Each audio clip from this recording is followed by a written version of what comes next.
Eh bien bonjour à tous, ici Chris Walsh et on se retrouve pour une nouvelle vidéo, voilà, une vidéo qui me tenait particulièrement à cœur après avoir vu la saison 4 de Baki lors du tournoi de Raitai. Un combat, le combat du siècle, le combat de Baki, le combat de tous les animés. Il fallait absolument que je parle de ce combat. Donc comme vous avez pu le voir dans le titre, ce n'est rien d'autre que le combat de Yujiro contre Haku, Grand Kaio Haku. Donc c'est parti donc. Le combat commence par Yujiro qui fait un tour à Haku dans l'arène afin qu'il lui raconte son histoire et son vécu. Et à ce moment-là, nous pouvons voir que Grand Kaio Haku est arrivé à devenir aussi fort, non pas grâce à sa puissance, mais bel et bien grâce à sa technique et à la maîtrise parfaite du Kempo chinois. Ce qui ne laisse pas indifférent Yujiro, car il a dû faire face à tant de sacrifices pour en arriver là. Il nous explique bien, dès le départ, que ce qu'il voulait le plus au monde, c'était acquérir une force inimaginable pour devenir plus fort, mais que peu à peu, il a dû abandonner cette force qu'il chérissait tant pour faire place à une maîtrise parfaite de l'art du Kempo chinois. Et il nous fait bien comprendre que ce fut la pire souffrance, le pire sacrifice qu'il ait dû faire. Et à ce moment-là du combat, Haku pense que les arts martiaux sont l'art ultime, et que c'est la force qui défie les arts martiaux et non l'inverse. À partir de ce moment-là, commence le moment où ils combattent, où la technique ultime affronte la force ultime. Grand Kaio Haku va commencer le combat avec un style de combat qui est le Shaori.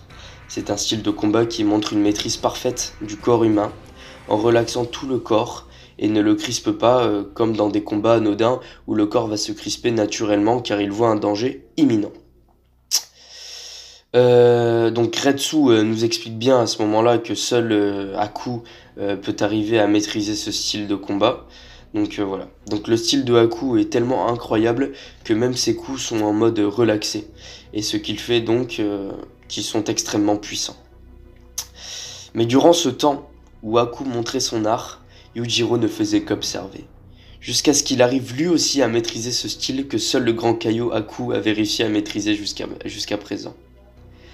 Yujiro a réussi à maîtriser le Shaori rien qu'en le regardant. À ce moment-là, Grand Kaio Haku croit donc que Yujiro va utiliser le Shaori, sauf que non. Il voulait juste apprendre ce style en mode Okami. Il voulait apprendre ce style de combat juste voilà, pour s'amuser, voilà, ça me fait un répertoire technique, c'est cool. Et il explique très clairement à Kaio Haku qu'il ne va plus jamais utiliser cet art pour les faibles, selon lui. Et là, Yujiro commence à frapper le sol et à le détruire. En un seul coup, en une seule frappe, il a niqué tout ce que Haku avait dit, soit que la force ne servait à rien et qu'il fallait mieux que la technique. Et qu'il fallait mieux de la technique. À ce moment-là, Haku comprend que ce qu'il a en face de lui n'est pas un homme, mais une bête. Yujiro explique à Haku qu'il peut garder ses techniques pour lui, car de toute façon il sait toutes les faire et que la technique sert seulement à tous les autres humains, sauf lui, car il n'en a pas besoin. Haku ne comprend pas sur le moment ce qu'il dit, car pour lui, la technique est un moyen inévitable dans un combat, et la technique est très importante car sans elle, on ne peut pas gagner un combat. Sauf que pour Yujiro, ce n'est pas un combat. Car pour Yujiro, un combat serait une insulte à son honneur. S'il faisait un combat, cela voudrait dire que quelqu'un pourrait l'égaler ou voir le battre. Sauf que non. Pour Yujiro, ce qui se passe à ce moment-là dans l'arène n'est rien d'autre qu'une correction qu'il donne à un homme qui se sert des arts martiaux pour se défendre de la bête qu'il est. Et à partir de ce moment-là, Kaio Haku comprit. Il comprit que les arts martiaux ne sont rien d'autre que l'art qu'utilisent les faibles pour se défendre des plus forts. À ce moment-là, Haku Kaio comprit que le seul moyen qu'il puisse sortir de ce combat vivant ne serait rien d'autre que de mourir. Et c'est ce qu'il fit. Il arrêta son cœur pour que Yujiro ne lui porte pas le coup de grâce et ne le tue pas. Le fait de faire le mort tel une proie, comme un instinct primitif de survie contre le prédateur, permit de le garder en vie. Et c'est ainsi que s'acheva le combat du siècle. Pour conclure, nous pouvons donc comprendre que tous les hommes sont faibles et que le seul prédateur n'est autre que Yujiro.